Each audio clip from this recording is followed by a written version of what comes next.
ओम शांति। आज का भगवत गीता का श्लोक है 3 अध्याय का 10वां श्लोक, अध्याय 3, श्लोक नंबर 10। श्लोक है,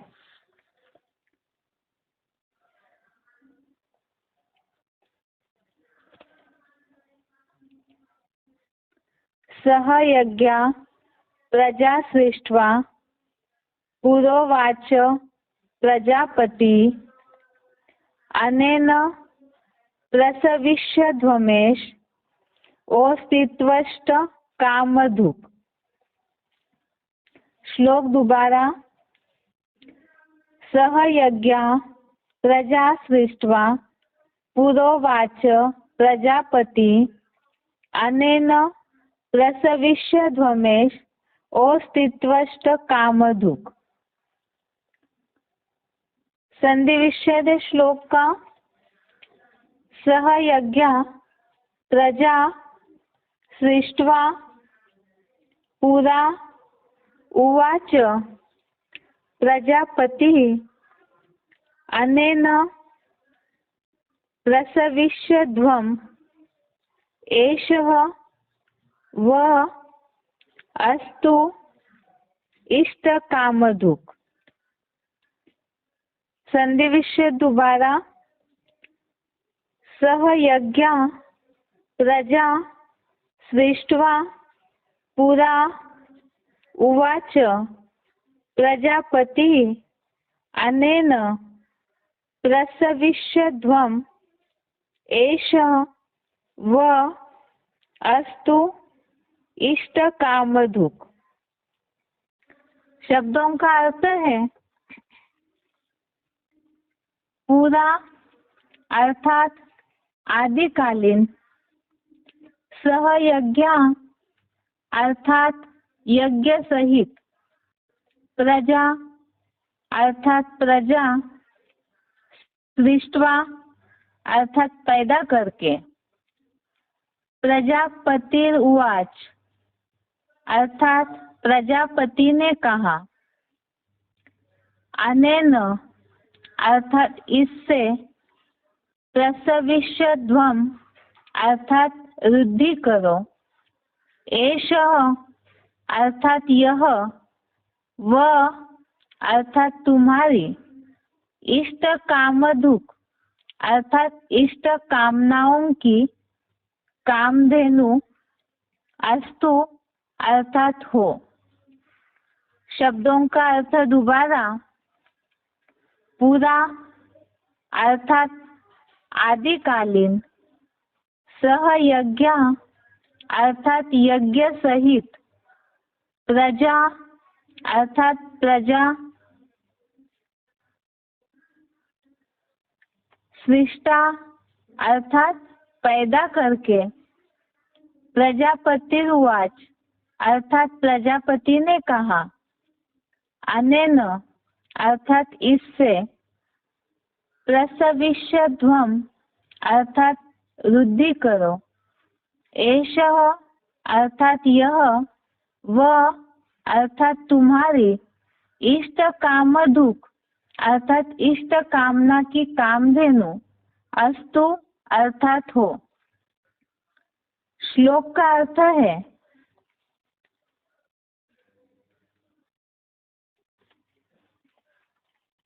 आदिकालीन यज्ञ सहित, प्रजा पैदा करके, प्रजापति ने कहा,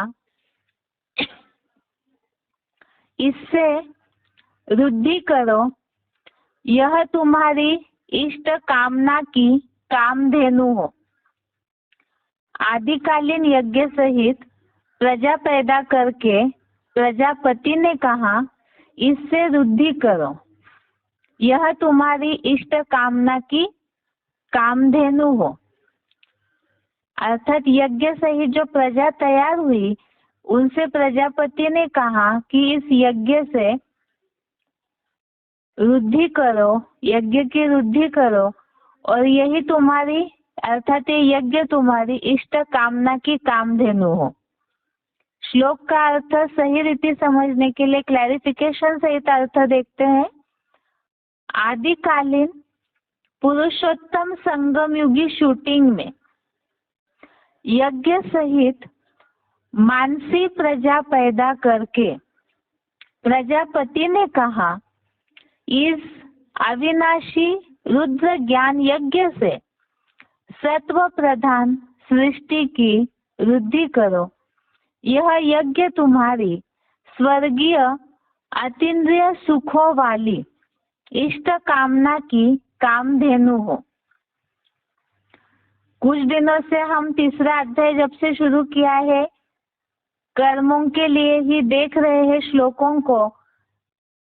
जिस तरह से पहले हठयोगियों के कर्मों के लिए बताया कि वो कर्म छोड़ के बैठ जाते हैं, इसीलिए खास बताया वास्तव में कोई भी अनिवार्य कर्म किए बिना रह नहीं सकता है।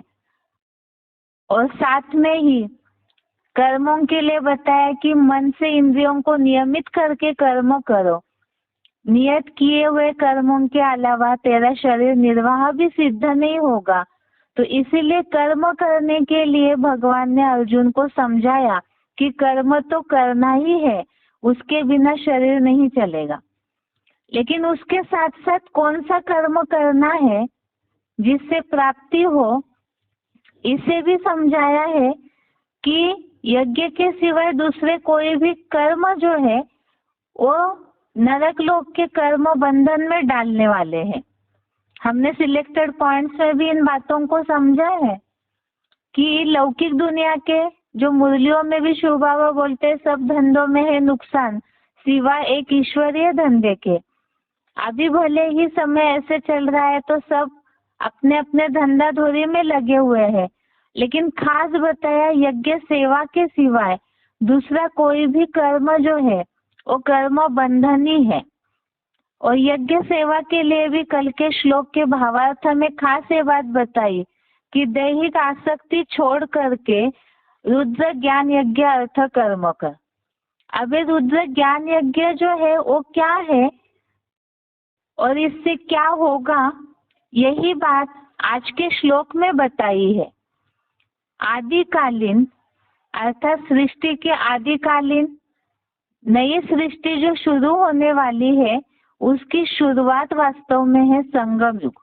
सृष्टि का आदि ये कलयुग का अंत और सतयुग के बीच का जो पीरियड है ये संगम युग है, जिसे ही बोला है पुरुषोत्तम संगम युगी शूटिंग में यज्ञ सहित मानसी प्रजा पैदा करके अर्थात ज्ञान यज्ञ की रचना हुई।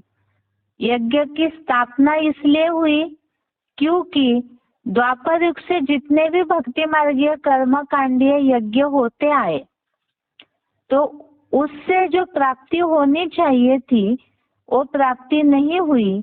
इसीलिए ही दिन प्रतिदिन आत्माएं नीचे ही गिरती कला को प्राप्त हुए भक्ति मार्गीय क्रिया कांडों के चलते, उन कर्मों के चलते, या शारीरिक जो भी निर्वाह के लिए कर्म किए उसके चलते कहीं ना कहीं पांच विकारों में घिरते रहे। इसीलिए ही सृष्टि के आदि काल में अर्थात पुरुषोत्तम संगम युगी शूटिंग में यज्ञ सहित अर्थात ये जो ज्ञान यज्ञ है उस यज्ञ सहित मानसी प्रजा पैदा करके, मानसी प्रजा अर्थात जिसके लिए हम एडवांस कोर्स में भी इन बातों को समझते हैं, शास्त्रों में भी ये बात आई है कि मानसी मानस पुत्र हुए चार, तो वो मानस पुत्र अर्थात मन के संकल्पों के द्वारा रची हुई रचना। और यहाँ पर मानसी प्रजा पैदा करके अर्थात पुरुषोत्तम संगम युग में यज्ञ रचा, तो यज्ञ के साथ साथ आहुति देने के लिए जो प्रजा तैयार की गई तो वो प्रजा मन के संकल्पों के द्वारा की गई है। ज्ञान जो है ये गुप्त है, इसी तरह से उस ज्ञान के द्वारा मनसा के संकल्पों के द्वारा ही जो निर्मित होती है, तो यहाँ शारीरिक प्रकृति के कनेक्शन की बात ही नहीं।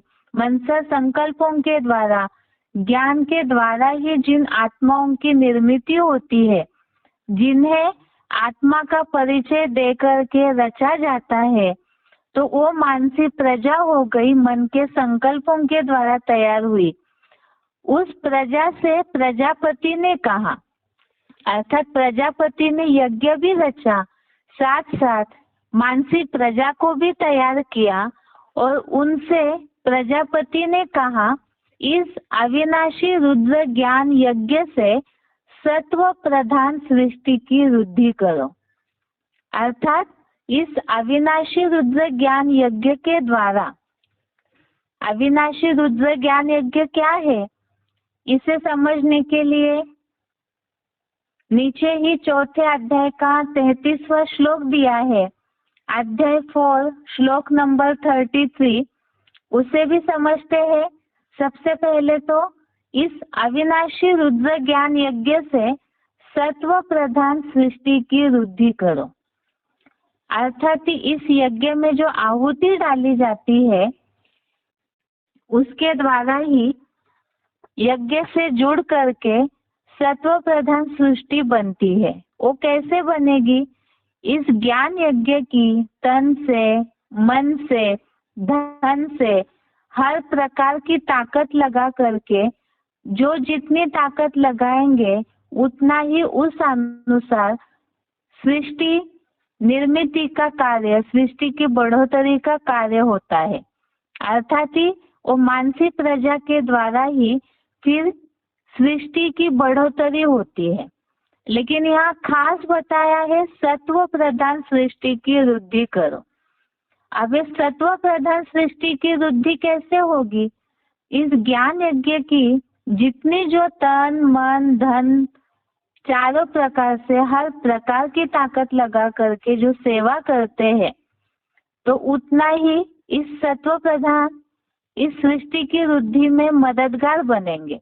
लेकिन खास बताया है सत्व प्रधान सृष्टि, वो कैसे बनेगी, जिसके लिए कल के श्लोक में खास बात बताई हुई है, दैहिक आसक्ति छोड़कर इस अविनाशी रुद्र ज्ञान यज्ञ अर्थ कर्म कर।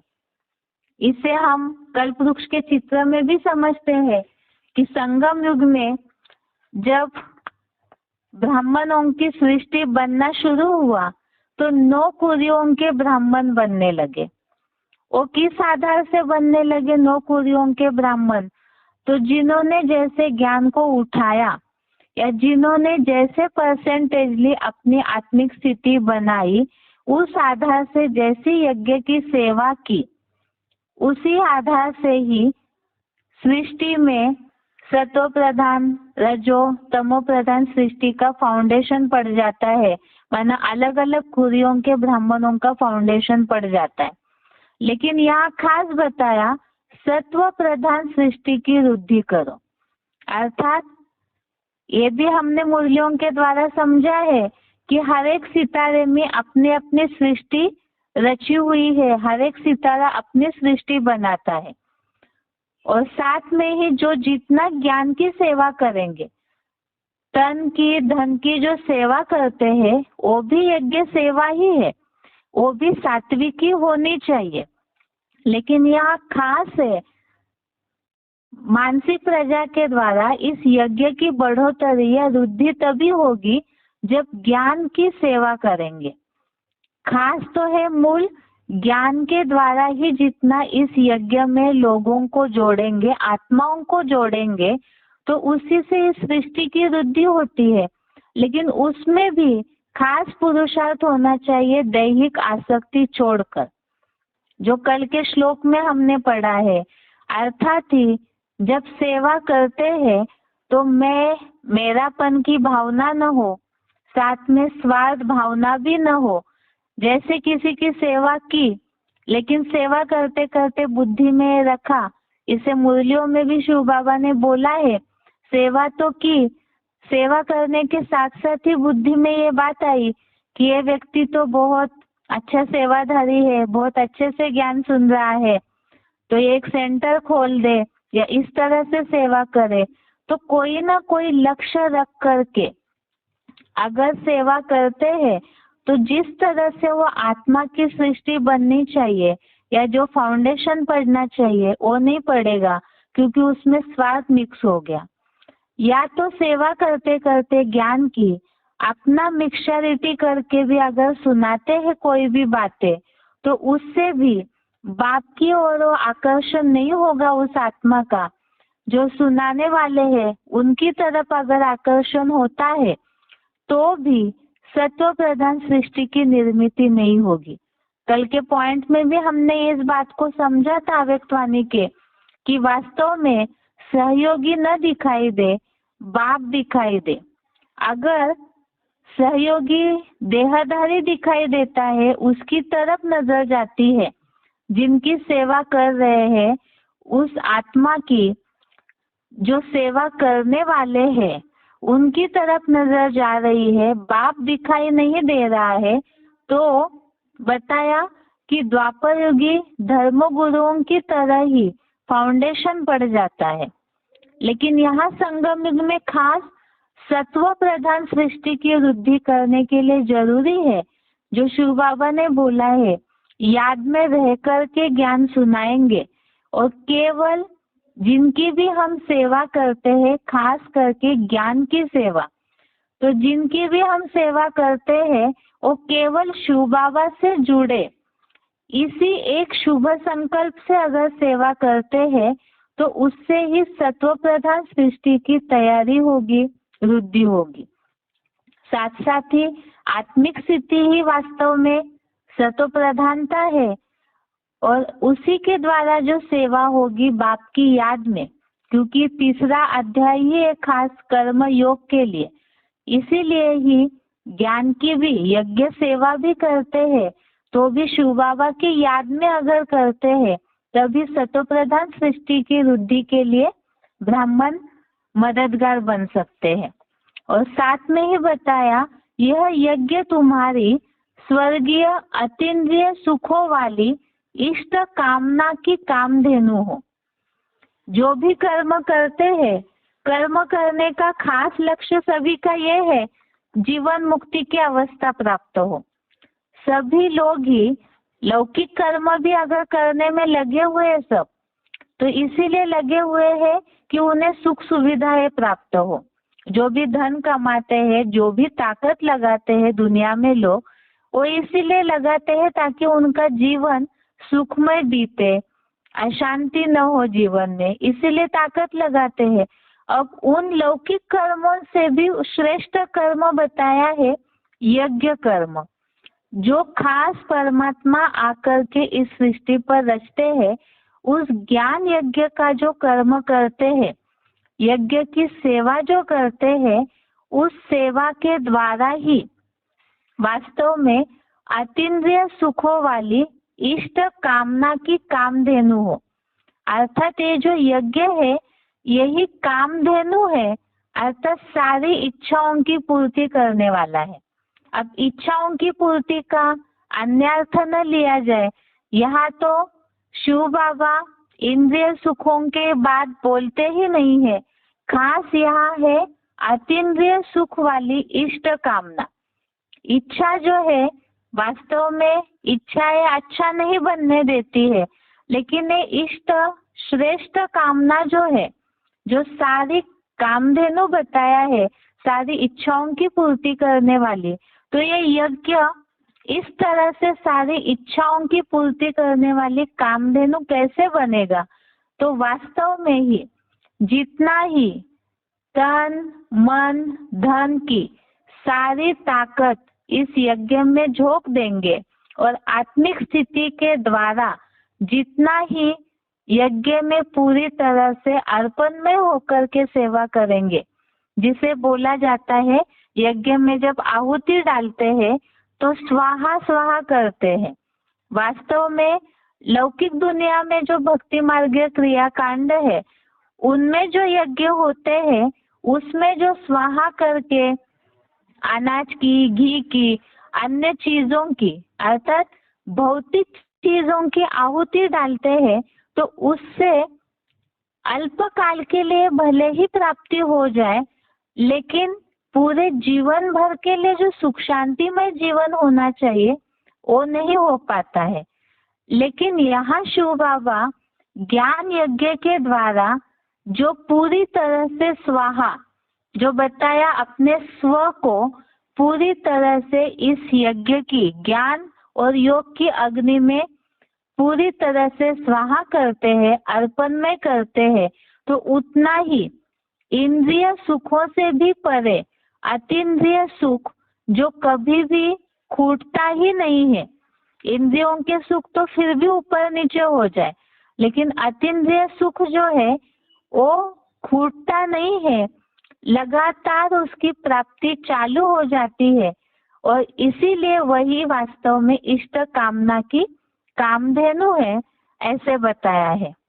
ये अतीन्द्रिय सुख से रिलेटेड अभी 2-3 दिन पहले ही हमने एक सिलेक्टेड पॉइंट सुना था, जिसमें शिव बाबा ने बोला, जैसे रसगुल्ला खाते हैं, जिस समय खाते हैं उसी समय उसकी 1-2 सेकंड के लिए टेस्ट जीभ में रहती है और बाद में फिर वो टेस्ट तो रहेगी नहीं। लेकिन अतीन्द्रिय सुख जो है वो इंद्रियों से परे का सुख होने के कारण वो लगातार चलते रहता है, बंद नहीं होता है इंद्रिय सुखों की तरह।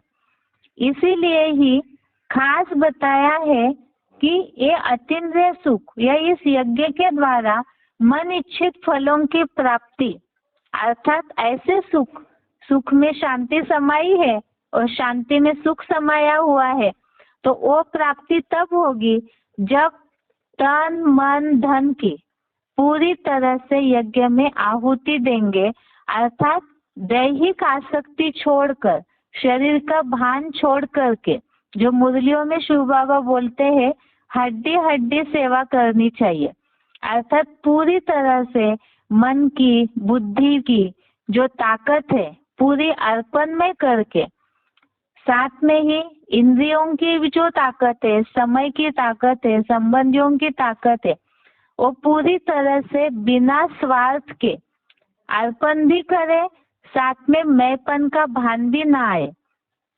जो मुरलियों में शिव बाबा ने बोला है, अर्पण तो कर देते हैं और फिर मैंपन का भान आता है। तो जैसे दुनिया में भी कहा जाता है कि जब बलि का बकरा है वो जब आहुति के समय अगर चिल्लाता है तो आहुति सफल नहीं मानी जाती है। इसी तरह से ज्ञान यज्ञ में यज्ञ सेवा रूप जो हम आहुति डालते हैं उसमें मैंपन का बकरा अगर स्वाहा नहीं किया पूरी तरह से, तो जो प्राप्ति होनी चाहिए वो नहीं होती है। अर्थात ही यहाँ संगम युग में ही खास प्राप्ति अतीन्द्रिय सुख जो है वो तो जो चौथी सृष्टि रची जाएगी उसमें पूरी तरह से शुरुआत हो जाएगी, लेकिन यहाँ संगम युग में अनुभूति होनी चाहिए। तो यज्ञ सेवा करते हैं तो मुरलियों में शिव बाबा ने बोला है, जितना सेवा करेंगे खुशी का मेवा साथ साथ ही मिलता है, लेकिन वो तब मिलेगा जब निरंकारी होकर निस्वार्थ भावना से यज्ञ सेवा करते हैं। इसी के साथ साथ अविनाशी रुद्र ज्ञान यज्ञ से रिलेटेड चौथे अध्याय का 33वां श्लोक है, अध्याय 4 श्लोक नंबर 33। इसमें बताया है, श्लोक का भावार्थ है, हे शत्रु पीड़क, नाशवान भौतिक पदार्थों से किए गए भौतिक अग्नि द्वारा चालित यज्ञ से अश्वमेध रुद्र ज्ञान यज्ञ अधिक अच्छा है, जो शतवर्षीय अर्थात 100 वर्षीय ज्ञान योग अग्नि से निरंतर चलता है। हे पृथ्वीश्वर, अखिल विश्व धर्मों के सारे वाम मार्गी भक्ति मार्गीय अंधश्रद्धा युक्त धर्मों से उत्पन्न कर्म कांड श्रद्धा भावना युक्त एक लिंग भगवान के रुद्र ज्ञान यज्ञ में समाप्त हो जाते हैं। अर्थात जो भी द्वापर युग से भक्ति मार्गीय यज्ञ शुरू हुए, अनेक भक्ति मार्गीय जो भी वाम मार्गीय धर्म है उनके द्वारा, तो सारे ही यहाँ संगम युग में एक जो महादेव एक लिंग भगवान के रुद्र ज्ञान यज्ञ की शुरुआत होने से ही और सारे यज्ञ जो है वही कर्म कांड उस अविनाशी रुद्र यज्ञ के साथ ही समाप्त हो जाते हैं। ये जो है यज्ञ भौतिक पदार्थों से भक्ति मार्गीय यज्ञ जो है वो चलते हैं, भौतिक अग्नि के द्वारा भौतिक पदार्थों के द्वारा वो यज्ञ चलते हैं। लेकिन ये जो अविनाशी यज्ञ है वो खास ज्ञान यज्ञ जो है वो ज्ञान योग अग्नि के द्वारा चलता है। तो यही अविनाशी रुद्र ज्ञान यज्ञ जो संगम युग में चलता है। इस श्लोक से नीचे ही किताबों में देख सकते हैं अविनाशी रुद्र ज्ञान यज्ञ का पूरी तरह से अर्थ दिया हुआ है कि अविनाशी ज्ञान यज्ञ है क्या चीज, जो बताया है मन रूपी घोड़े को पूरी तरह से स्वाहा करना है और ज्ञान और अग्नि जो है योग की उसके द्वारा है यज्ञ चलता है। और इसमें जितना जितना स्वाहा बुद्धि होंगे उतना ही इष्ट कामनाओं की पूर्ति होगी। इसी से रिलेटेड सच्ची गीता खंड 2 इससे लिया हुआ पॉइंट है अव्यक्तवाणी का। अव्यक्तवाणी की डेट है 17 अक्टूबर 1987। अव्यक्तवाणी डेट है 17 अक्टूबर 87। पॉइंट है यह ईश्वरीय ज्ञान देना ही ईश्वरीय सेवा है। सेवा का सदा ही मेवा मिलता है। कहावत है ना, करो सेवा तो मिले मेवा। तो ईश्वरीय सेवा करने से अतीन्द्रिय सुख का मेवा मिलता है, शक्तियों का मेवा मिलता है। आज का जो श्लोक है तीसरे अध्याय का 10वां श्लोक, इससे रिलेटेड ही ये पॉइंट है जिसमें आज के श्लोक में बात आई है कि इस ज्ञान यज्ञ की सत्व प्रधान सृष्टि की वृद्धि करो। और ये वृद्धि कैसे होगी, तो यहाँ बताया यह ईश्वरीय ज्ञान देना ही ईश्वरीय सेवा है और इस ईश्वरीय सेवा से वृद्धि होगी। सेवा का सदा ही मेवा मिलता है।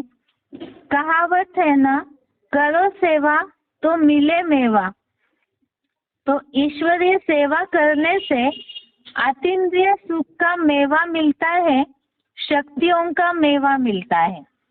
तो यही बताया श्लोक में भी कि इष्ट कामना की कामधेनु हो, अर्थात यहाँ ईश्वरीय सेवा करने से यह यज्ञ तुम्हारी अतीन्द्रिय सुख वाली इष्ट कामना की कामधेनु है।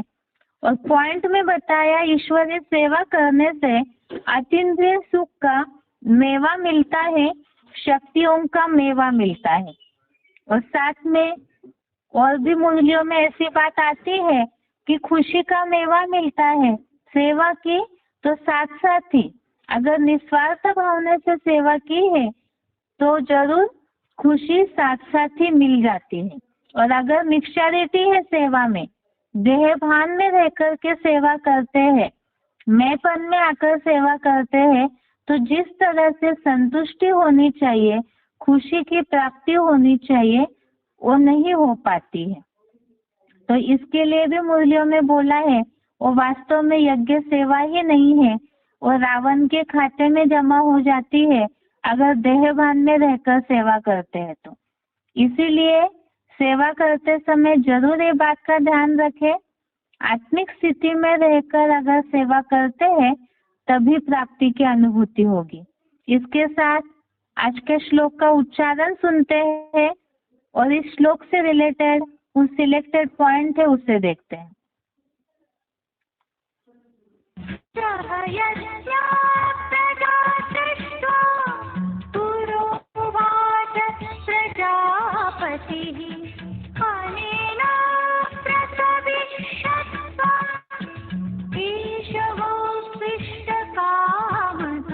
आदिकालीन पुरुषोत्तम संगम युगी शूटिंग में यज्ञ सहित मानसी प्रजा पैदा करके प्रजापति ने कहा, इस अविनाशी रुद्र ज्ञान यज्ञ से सत्व प्रधान सृष्टि की वृद्धि करो।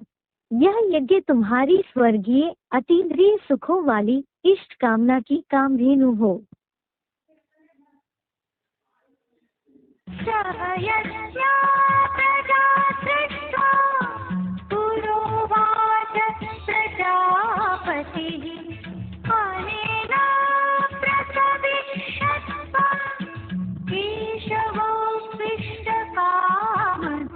आदिकालीन पुरुषोत्तम संगम युगी शूटिंग में यज्ञ सहित मानसी प्रजा पैदा करके प्रजापति ने कहा, इस अविनाशी रुद्र ज्ञान यज्ञ से सत्व प्रधान सृष्टि की वृद्धि करो।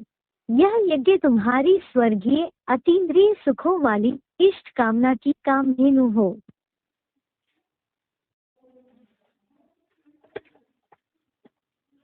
इस श्लोक से रिलेटेड सिलेक्टेड पॉइंट है वार्तालाप नंबर 1679, डिस्कशन नंबर 1679। इसी की आदि में ज्ञान यज्ञ सहित मानसिक प्रजा को उत्पन्न करके प्रजापिता ब्रह्मा ने उस प्रजा से कहा, इसके द्वारा मुक्ति प्राप्ति करो। यहाँ यज्ञ तुम्हारी इष्ट कामनाओं की पूर्ति करने वाला हो। तो प्रश्न ये होगा कि क्या इसी के आदि में ज्ञान यज्ञ में प्रजापिता ब्रह्मा ने मानसिक प्रजा को उत्पन्न किया? सनत सनातन सनंदन सनत कुमार ये मानसी प्रजा नहीं है। परम ब्रह्म के ये 4 पुत्र हैं कि नहीं? उनके बच्चे नहीं है। परम ब्रह्म जो यज्ञ के आदि में हुआ, उस यज्ञ के आदि में होने वाले परम ब्रह्म में जिसमें शिव ने प्रवेश किया, उसके 4 बच्चे पहले पहले पैदा नहीं हुए। यदि के आदि में भी 4 घोड़े थे। 4 घोड़ों की बात की रथ की बात आई है कलकत्ते में।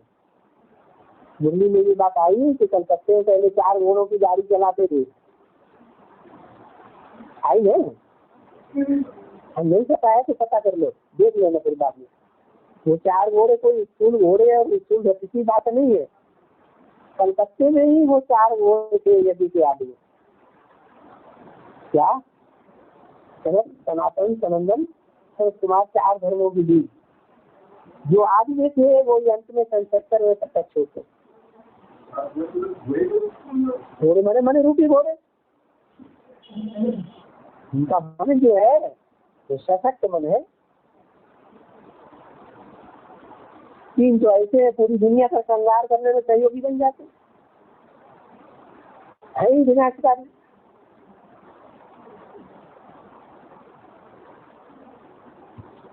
क्या पूछना है? क्या प्रजापति ब्रह्मा ने इस कामनाओं को पूरी करने के बाद रखी? क्या प्रजापिता ब्रह्मा ने किस कामनाओं को पूरी करने की बात रखी आदि में? हाँ, तो इसी कामना को तो वो तो मन चलाने वाला बात आ गई होगा। हाँ, इसके इस्तेमाल में प्यारा। हाँ, मतलब इसको पूरा करना मन अपने हिसाब से चलाना है होगा नहीं, इसके माने प्यारा। इसके माने प्यारा। आपको कैसे पता कि जो प्रजापिता वाली आत्मा का पार्ट है उसका दुनिया में सबसे इष्ट कामना कौन सी है? आपके जो सीखते रहे ना भगवान को पहचान ना, भगवान का बनना, यही उसकी सबसे बड़ी कामना है, सबसे मुख्य कामना है। मन वाली बात नहीं, मन के कंट्रोल में रहना वो तो खराब बात हो गई।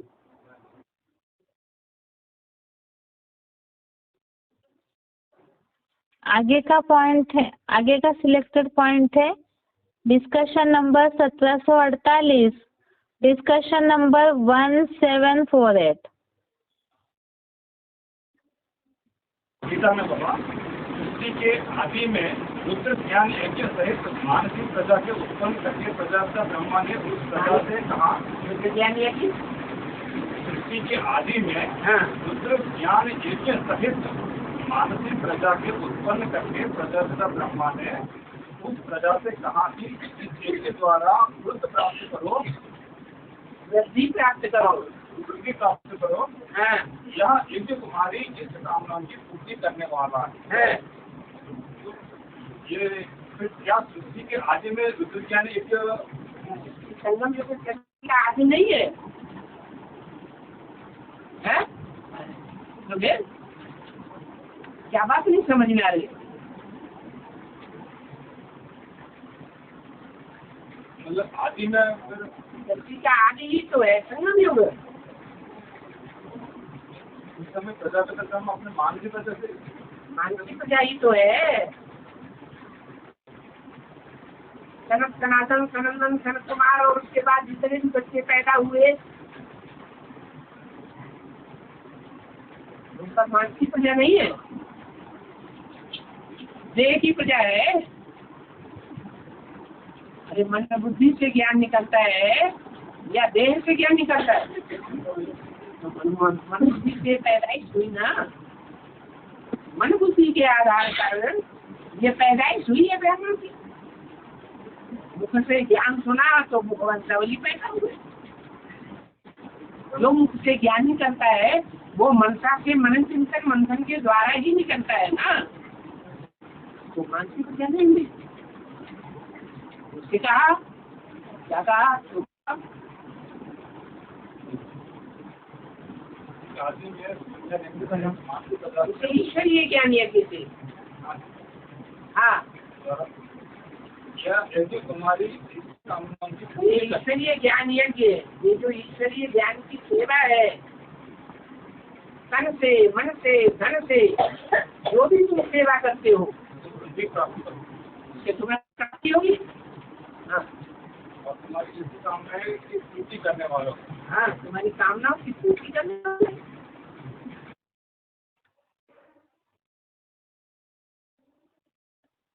आगे का पॉइंट है VCD नंबर 2469, VCD नंबर 2469।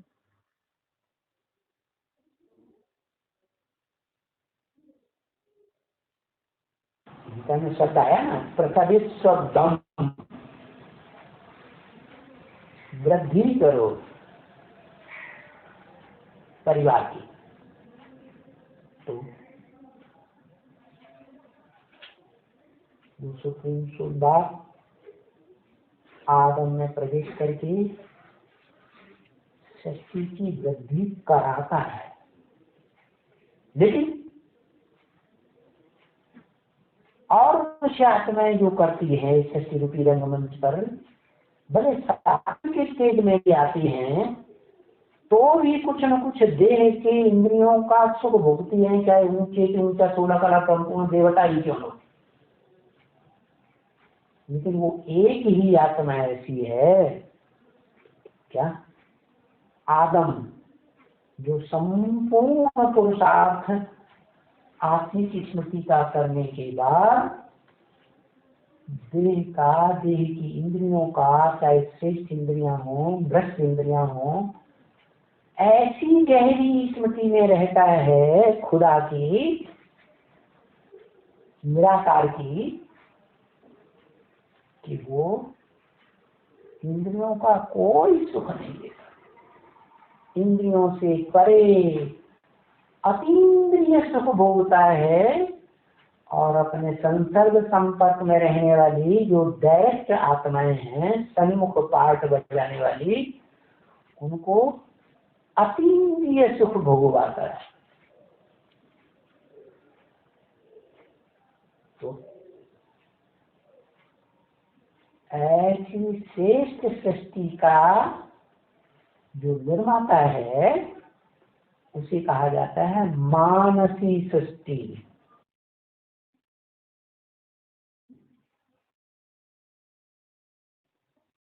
अभी तक के श्लोक सिलेक्टेड पॉइंट में हमने श्लोक से रिलेटेड बातों को समझा। जैसे अभी के पॉइंट में भी बताया कि प्रजापिता ने मन के संकल्पों के द्वारा जो ब्राह्मण उनकी सृष्टि तैयार की और उनको यज्ञ सेवा के द्वारा फिर अतीन्द्रिय सुख की प्राप्ति कराई जाती है। इष्ट कामना भी वही है, आत्मिक स्थिति में रहना। ये तो प्रजापिता की इष्ट कामना बताई, खास आत्मिक स्थिति में रहना, नई दुनिया या तो परमात्मा की पूरी पहचान, परमात्मा का बनना। और साथ में यहाँ ब्राह्मणों के लिए बताया कि उन्हें भी अतीन्द्रिय सुख की इस यज्ञ के द्वारा प्राप्ति करवाते हैं। ये तो श्लोक से रिलेटेड पॉइंट हुए। और खास अभी श्लोक में जो बात आई है ईश्वरीय सेवा की, क्योंकि ईश्वरीय सेवा, ज्ञान की सेवा के द्वारा ही सृष्टि की बढ़ोतरी होती है ब्राह्मणों की। और जब ब्राह्मणों की सत्व प्रधान सृष्टि बढ़ेगी तब ही उसके रिजल्ट में ईश्वरीय सेवा की पराकाष्ठा से ही अतीन्द्रिय सुख की प्राप्ति होगी। इसी से रिलेटेड, सेवा से रिलेटेड कुछ सिलेक्टेड पॉइंट देखते हैं। सिलेक्टेड पॉइंट का नंबर है 333, सिलेक्टेड पॉइंट नंबर 333। जो ज्ञान देते हो ना, लोगों को ज्ञान देते हो कि नहीं देते हो? है? तो ज्ञान दूध है ना, तो ज्ञान दूध जो है वो शुद्ध दूसरों को देंगे या उनमें अपने स्वार्थ के अनुसार मिक्स करके दूसरों को देंगे तो बाबा खुश होगा। है? बाबा कब खुश होगा? उसमें पानी बिल्कुल नहीं डालना। अगर उसमें पानी डाल दिया, दूध नाम मात्र को रखा, तो बाबा उसे ग्रहण नहीं करेगा। माना वो सूर्यवंशी में नहीं आएंगे। कौन? उनकी सेवा करेंगे और उनको मिक्स ज्ञान सुनाएंगे, स्वार्थ के अनुसार ज्ञान सुनाएंगे, तो वो सूर्यवंशी में बाबा के कुल में नहीं आएंगे। बाबा उनको ग्रहण नहीं करेंगे।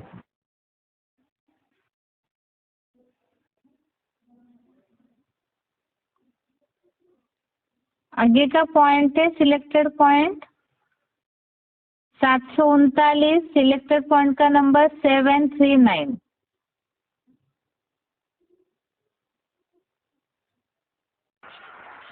एक ही बाप का नया ज्ञान सत्य ज्ञान है।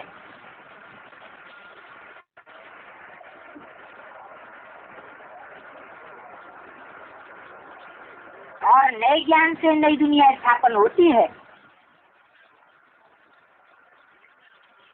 क्या?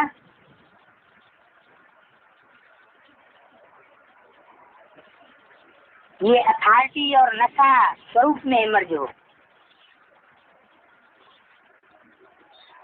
50 वर्ष तो मर्ज रखा।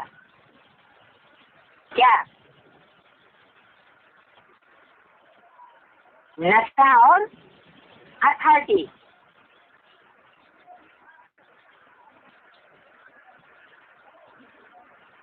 लेकिन इसका अर्थ ये नहीं कि जो भी आवे उसको पहले से ही नए ज्ञान की नई बातें सुनाकर कंफ्यूज कर दो।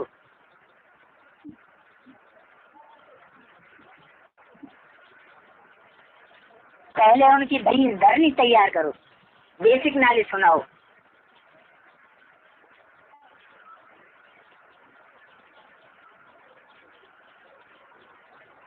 कंफ्यूज करने का भाव नहीं हो।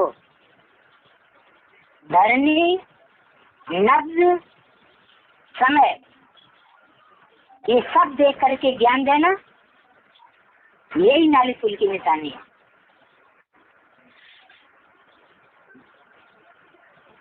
क्या? ऐसे नहीं जो आया उसको नया ज्ञान सुनाई दिया। कौन सा नया ज्ञान? क्या बेसिक नॉलेज सबको नहीं देनी है? बेसिक नॉलेज तो सबको देनी है, लेकिन नया ज्ञान वो सबको नहीं देना है। धरनी को देखना है, उसकी बुद्धि धरनी कितनी है, कैसी है, ग्रहण कर पाएगी कि नहीं कर पाएगी। फिर समय को भी देखना है, उसकी नब्ज की चाल भी देखनी है।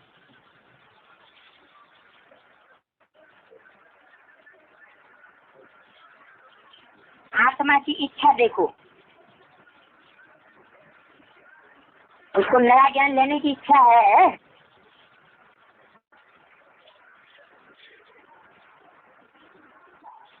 धर्मी बनाओ। अगर उसको इच्छा नहीं है तो पहले उसकी बुद्धि की धरनी ऐसी तैयार करो।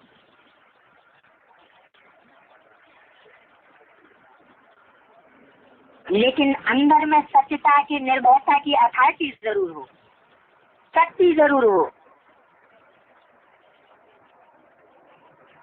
लोग क्या कहेंगे ये भय न हो। निर्भय बन धर्मी बल बनाओ।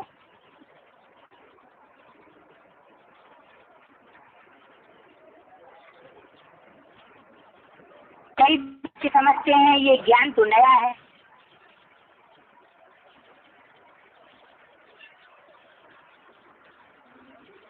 कई लोग समझ नहीं सकेंगे।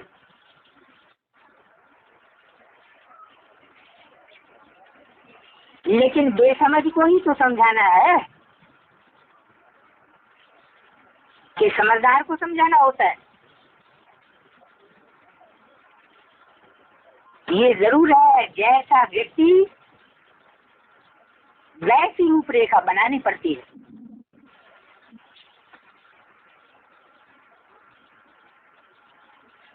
लेकिन व्यक्ति के प्रभाव में नहीं आ जाओ।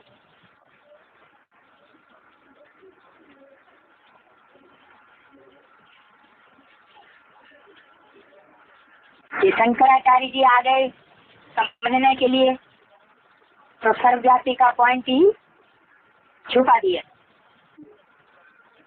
बड़े पंडित जी आ गए समझने के लिए तो 84 लाख योनियों का पॉइंट ही छुपा दिया।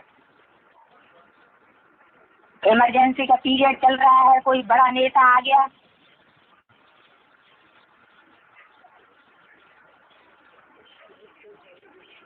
तो कौरव गवर्नमेंट का जो स्पष्टीकरण है वो छुपा दिया।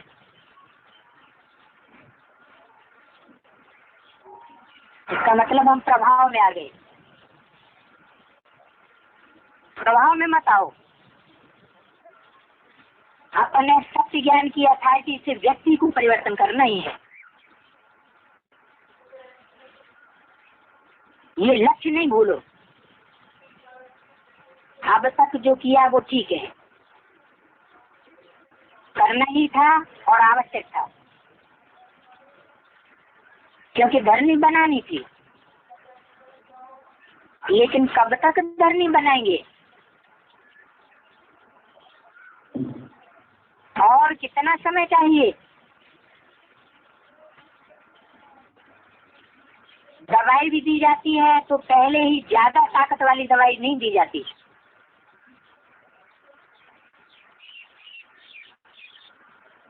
पहले हल्की दी जाती है। तो ज्ञान का डोज भी एकदम पावरफुल नहीं देना है।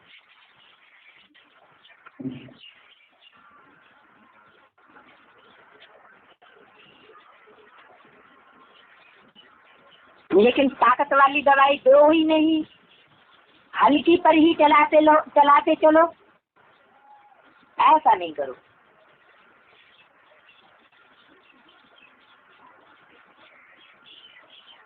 किसी कमजोर को हाई पावर वाली दवाई दे दी तो ये भी रंग है।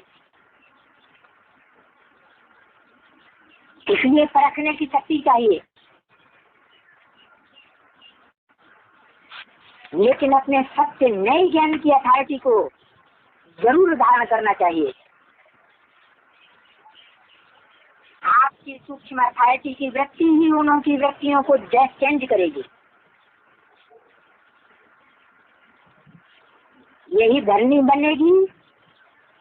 और विशेष जब सेवा करके मधुबन तक पहुंचाते हो तो कम से कम उन्हों को ये जरूर मालूम पड़ना चाहिए कि इस धरनी पर उन्हों की भी धरनी बन जाती है। कौन सी धरनी पर? मधुबन की धरनी पर पुनों की धरनी भी बन जाती है। कितनी भी कलराठी धरनी हो,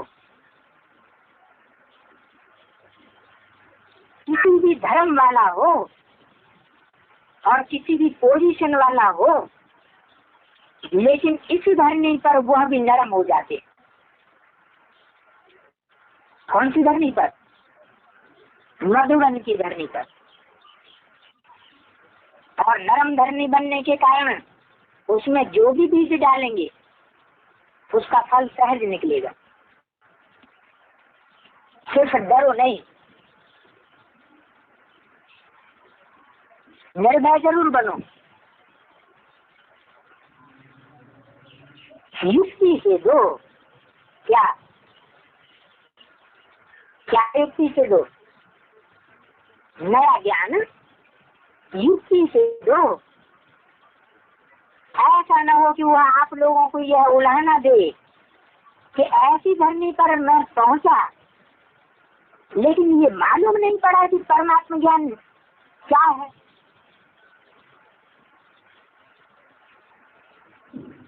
परमात्मा भूमि पर आकर परमात्मा की प्रत्यक्षता का संदेश जरूर ले जाए।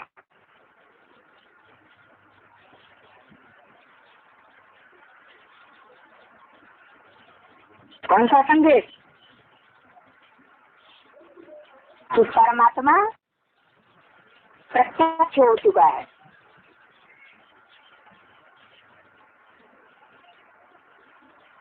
लक्ष्य अथॉरिटी का होना चाहिए।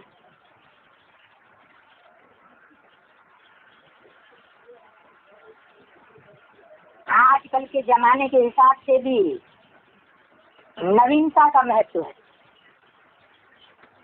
फिर बल कोई उल्टा भी नया फैशन निकालते हैं तो भी फॉलो करते हैं। पहले का आज देखो कितना बढ़िया था। आजकल का आर्ट तो उनके आगे जैसे लकीरें लगेंगी। लेकिन मॉडर्न आर्ट पसंद करते हैं। मानव की पसंदी हर बात में नवीनता है और नवीनता स्वतः ही अपनी तरफ आकर्षित करती है। इसलिए नवीनता, सत्यता, महानता, इसका नशा जरूर रखो। हर समय और व्यक्ति को देखो, फिर सेवा करो। ये लक्ष्य जरूर रखो कि नई दुनिया का नया ज्ञान प्रत्यक्ष जरूर करना है।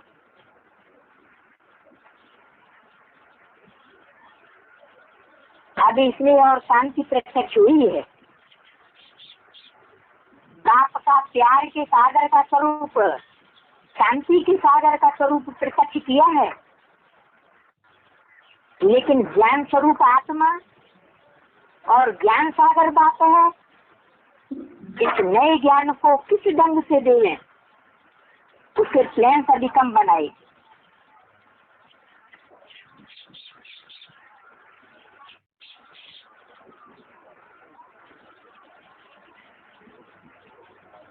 वो भी समय आएगा जो सभी के मुख से ये आवाज निकलेगा कि नई दुनिया का नया ज्ञान ये है।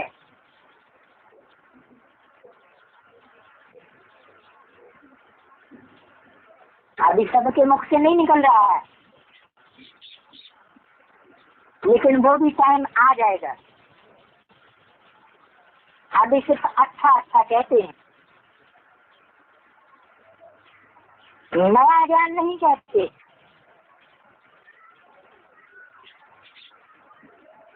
याद की सदस्य को अच्छा प्रत्यक्ष किया है,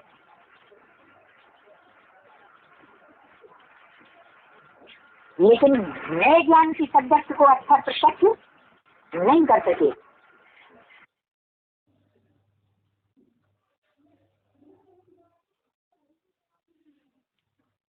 अभी के पॉइंट में खास बताया है ज्ञान की सेवा कैसे करनी है। ज्यादा पावरफुल डोज भी नहीं देना है और ऐसे भी नहीं कि ज्ञान की सेवा तो कर रहे हैं लेकिन वो परमात्मा का एक्यूरेट परिचय ही न ले पाए, तो ऐसे भी न हो। अभी आगे का सिलेक्टेड पॉइंट है 49 नंबर का, सिलेक्टेड पॉइंट नंबर 49। कौन सा पुरुषार्थ, कौन सी सेवा करने से चक्रवर्ती राजा बनेंगे?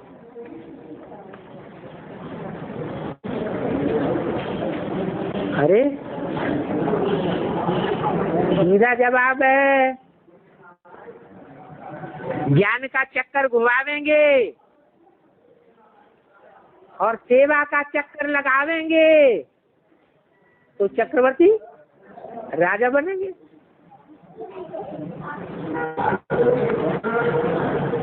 न बुद्धि को चलावेंगे और न सेवा के चक्कर लगावेंगे तो चक्रवर्ती राजा कहाँ से बनेंगे?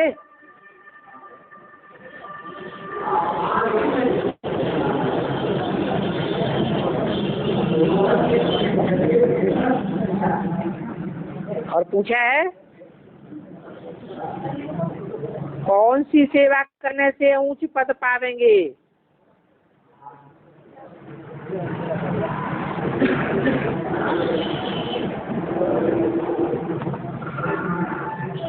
कोई भी सेवा हो, चाहे कर्मणा सेवा हो, वाचा सेवा हो, मनसा की सेवा हो, जितना सात्विक स्थिति में करेंगे उतना ऊंच पद पावेंगे और जितनी तामसी सेवा करेंगे उतना पद भी नीचा हो जाएगा। तो जरूरी नहीं है कि वाचा की सेवा करने से ही ऊंच पद मिलता है। झाड़ू लगाने की भी सेवा करे, चाहे गीता पाठशाला में करे, चाहे सेंटर में करे, लेकिन प्यार से करे, मजबूरी से न करे कि किसी दूसरे ने डायरेक्शन दिया है तो करना पड़ेगा। तो प्यार से की हुई सेवा, भावना से की हुई सेवा ऊंच पद दिलाने वाली बनती है।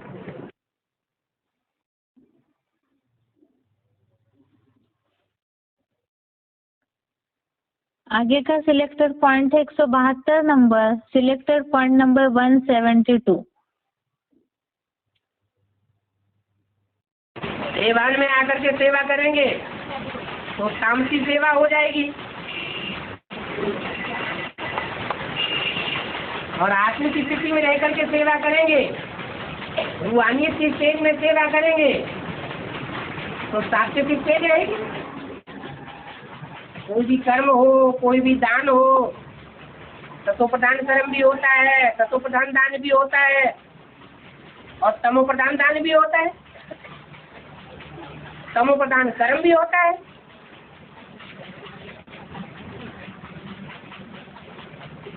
सात्विक स्टेज में किया जाएगा तो प्राप्ति ज्यादा है, तामसी स्टेज में किया जाएगा उसकी तामसी स्टेज में प्राप्ति होगी। तो एक होती है स्थूल जिम्मेवारी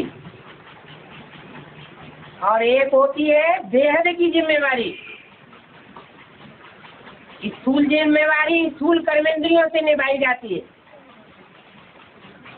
और बेहद की जिम्मेवारी मनसा के बेहद श्रेष्ठ संकल्पों से निभाई जाती है। हमारे संकल्पों में मनसा के अंदर कोई के प्रति बुखार न रहे,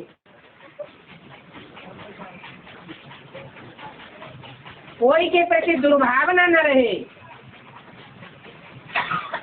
सब के प्रति शुभभावना रहे। शुभ कामना और शुभभावना, इससे बड़ी कोई सेवा नहीं होती।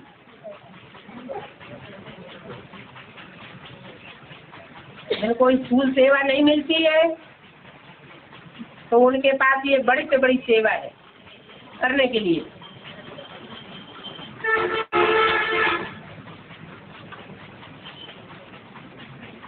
कि छोटे बच्चों को झुनझुना दे दिया जाता है तो बहुत खुश हो जाते हैं। आजकल ब्रह्मा कुमारियाँ बहुत है ऐसी जिनको कोई स्थूल जिम्मेवारी मिली हुई है तो समझते हैं हम जैसे राजा बन गए। ऐसी कोई बात नहीं है।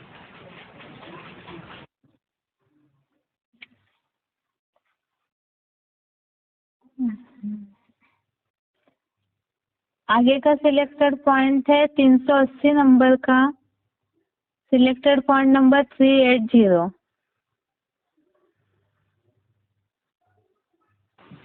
तो तुम बच्चों को सदैव कुछ न कुछ सर्विस करनी चाहिए। क्या देहभान में आने से बचने के लिए क्या करना चाहिए? सदैव कुछ न कुछ सेवा करनी चाहिए। ईश्वरीय सेवा करेंगे तो ईश्वर बाप खुश होंगे। लौकिक दुनिया में भी कोई बच्चा बाप की दुकान में बहुत सहयोगी बनता है तो बाप उस बच्चे पर खुश होता है, दुआएं मिलती है। यहाँ बाप से कितनी ताकत मिलती है। हम बच्चे याद करते हैं और बाप सर्वसेवल बच्चों को याद करते हैं। तो हमारी याद में ज्यादा ताकत या बाप की याद में ज्यादा ताकत? तो सर्विस करना छोड़ना नहीं है। सर्विस करने से ही कल्याण होगा। सर्विस नहीं करते हैं तो जरूर डिस सर्विस करते हैं।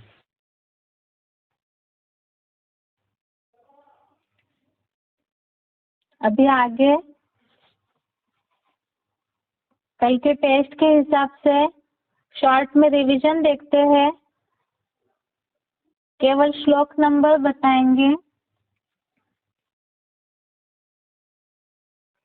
तीसरे अध्याय का 5वां श्लोक है।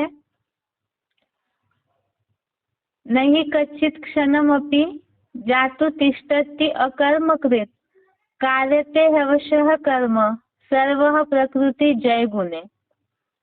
इसमें खास बताया है कि कोई भी क्षण भर भी कर्म किए बिना नहीं रह पाता है, बरबस ही सबको कर्म करने पड़ते हैं। अर्थात ही प्रकृति के कारण कर्म करने ही पड़ते हैं। इसी से रिलेटेड रेफरेंस में श्लोक देखा था हमने 18वें अध्याय का 59 नंबर श्लोक, अध्याय 18 का 59 नंबर श्लोक।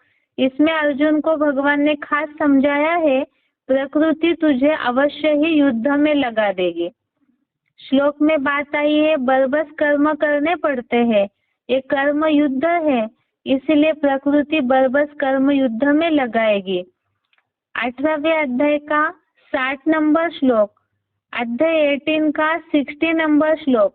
इसमें भी खास बताया कि स्वभाव से पैदा अपने कर्म से ही बंधा हुआ अगर मूर्खता से करने की इच्छुक नहीं है तो भी बरबस अवश्य करेगा। आत्मा के रिकॉर्ड के कारण ही बरबस ही कर्म सभी को करने पड़ते हैं। इसीलिए सन्यासियों की तरह हठयोगी बनने से फायदा नहीं है, क्योंकि बरबस सभी को कर्म करने पड़ते हैं, सब बंधे हुए हैं। आगे है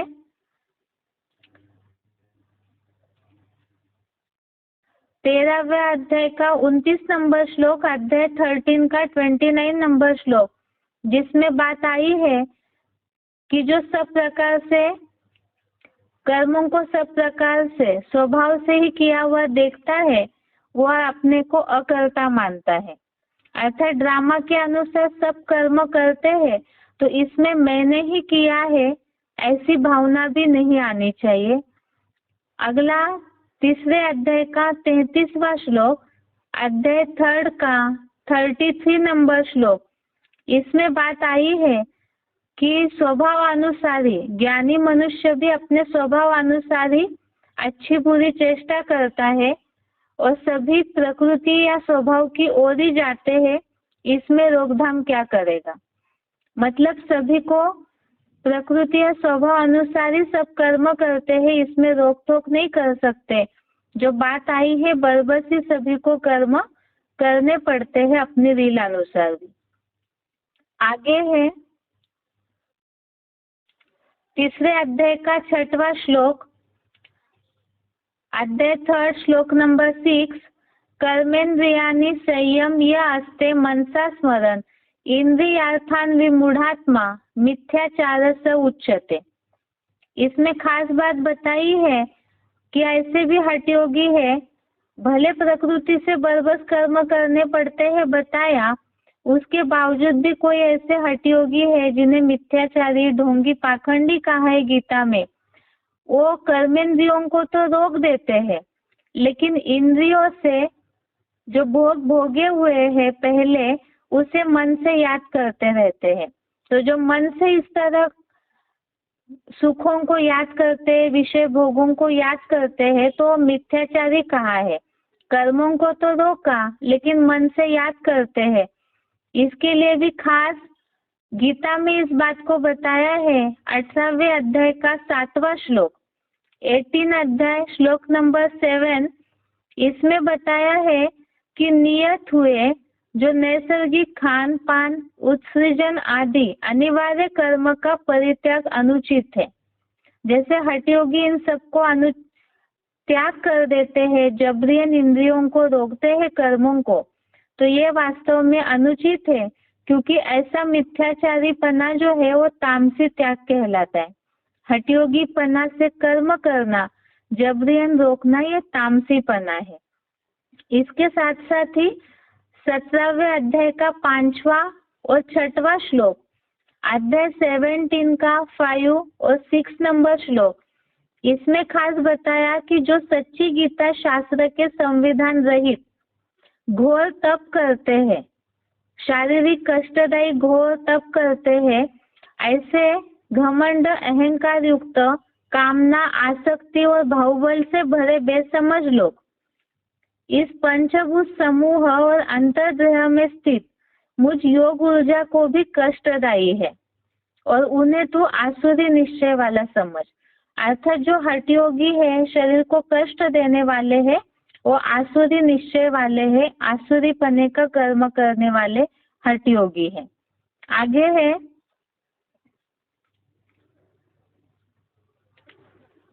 आगे का श्लोक है 18वें अध्याय का 11वां श्लोक, अध्याय 18 श्लोक नंबर 11।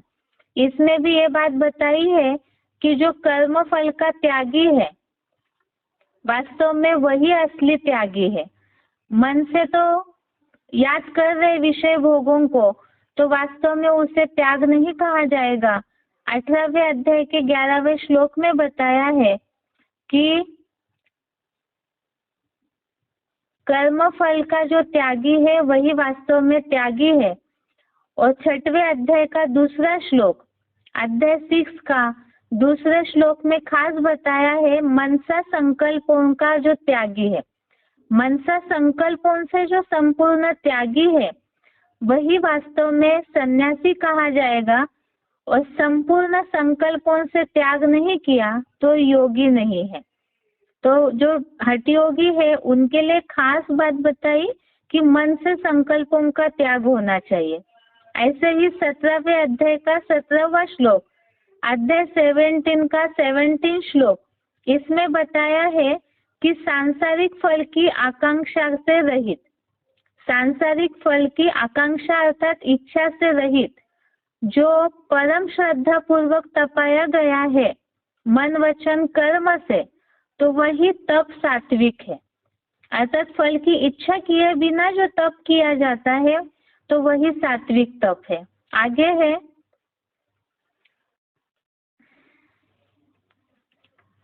आगे का श्लोक है 3 अध्याय का 7वां श्लोक, यह तु इंद्रियाणि मनसा नियम्या रभते अर्जुन कर्मेन्द्रिये कर्म योगम असक्तः स विशिष्यते। मन से इंद्रियों को नियमित करके अनासक्त हुआ कर्म इंद्रियों से कर्म योग का आचरण विशेष मान्य है। इसमें बताया खास कि मन से ही पूरी तरह से इंद्रियों को कंट्रोल करना है और वही वास्तव में विशेष मान्य है ऐसा कर्म, जिसके लिए 18वें अध्याय का 6वां श्लोक बताया, अध्याय 18 का 6 नंबर श्लोक। इसमें आसक्ति और कर्म फलों की इच्छा को त्याग कर जो करते हैं वो उत्तम, वही सर्वस्व त्याग रूप संन्यास का निश्चित उत्तम मत है। अर्थात जो इस तरह से आसक्ति और फल को त्यागते हैं, तो मन से ही तो इच्छाएं निर्मल होती है, आसक्ति भी, तो उसे मनसा संकल्पों में ही त्यागने की बात बताई। 18वें अध्याय का 9वां श्लोक, अध्याय 18 का 9 नंबर श्लोक, इसमें खास बताया कि जो देह, ऐसे जो कर्म देह किसी व्यक्ति व वस्तुगत आसक्ति और फलेच्छा को त्याग कर नियम पूर्वक किया जाता है वो सात्विक त्याग है। इसमें भी यही बात बताई, आसक्ति और फल का जो त्याग है, अर्थात मन से जो पूरा संकल्पों से इन बातों को त्यागते हैं, वही सात्विक त्याग है।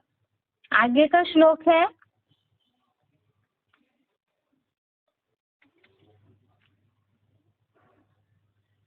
दूसरे अध्याय का 59 नंबर श्लोक।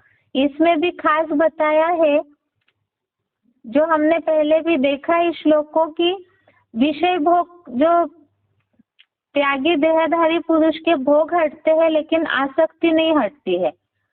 वो तो मन से आसक्ति हटे, उसके लिए जरूरी क्या है, तो जो राजयोगी है उनकी परमार्थ को देख करके आसक्ति हट जाती है। मन से आसक्ति तब हटेगी जब मन पूरी तरह से आत्मिक स्थिति में स्थिर होकर परमात्मा की याद में ऐसा जो राजयोगी जुड़ता है, तो अतीन्द्रिय सुख के अनुभूति से बाकी जो विषय भोग है वो हट जाते हैं। और ऐसा योगी भी कौन हो सकता है? अभी तक जो कर्मों की थ्योरी हम 5वें श्लोक से देखते आए हैं कि बरबस कर्म करने पड़ते हैं, लेकिन ऐसे हठ योगी है जो मन से याद करते हैं, लेकिन मन से इंद्रियों को नियमित करके मनसा संकल्पों से जो त्यागता है, वही वास्तव में असली मान्य है। तो ऐसा योगी 5वें अध्याय का 8वां और 9वें श्लोक में बताया है। अध्याय 5 श्लोक नंबर 8, 9, इसमें खास बात बताई है कि जो योगी सब कर्म करते हुए भी कुछ भी नहीं करता है, इंद्रिय स्वाभाविक भोगों में लगी हुई ऐसे समझ करके चलता है, तो आत्मिक स्थिति में ऐसा स्थिर योगी ही अकर्ता है। साथ में 5वें अध्याय का 13वां श्लोक बताया कि वो मन से सारे कर्मों को त्याग कर जैसे कि कुछ भी न करता हुआ सुखपूर्वक रहता है। अध्याय 5 का 13 श्लोक में ये बात बताई, मन से सारे कर्मों को त्यागता है और जैसे कि कुछ न करता है, ऐसे ही योगी सुखपूर्वक रहता है। आगे का श्लोक है